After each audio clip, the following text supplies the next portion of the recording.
je ne vais pas être long, mais il y a une évidence, c'est que cette procédure, elle est particulièrement disproportionnée au regard des faits qui sont reprochés à David. C'est une attaque évidemment contre la liberté de manifester, mais c'est particulièrement un acte d'intimidation à l'égard du mouvement de soutien au peuple palestinien, parce que des manifestations spontanées, on en voit très souvent à Bordeaux, et des poursuites, non. Donc effectivement, dans ce cas-là, c'est vraiment justifié, enfin expliqué uniquement par le fait que ce soit une manifestation à Gaza. Je ne vois pas d'autre explication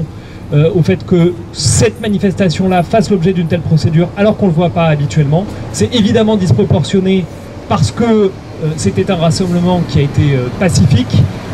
parce que la jurisprudence de la Cour européenne des droits de l'homme, elle est claire sur le fait que lorsqu'il y a une urgence particulière à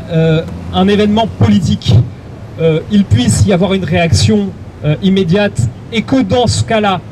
les obligations de déclaration ne peuvent pas être opposées, ne peuvent pas justifier que les manifestations soient dispersées ou qu'il y ait des sanctions ou des répressions à l'égard des personnes qui auraient organisé ou non ces manifestations ou qui y auraient participé. Nous espérons donc que la clôture elle se fasse rapidement. Il faut que, et on appelle évidemment à ce que ce soit classé sans suite pour David, mais sans doute aussi pour les autres personnes que je ne représente pas, mais qui,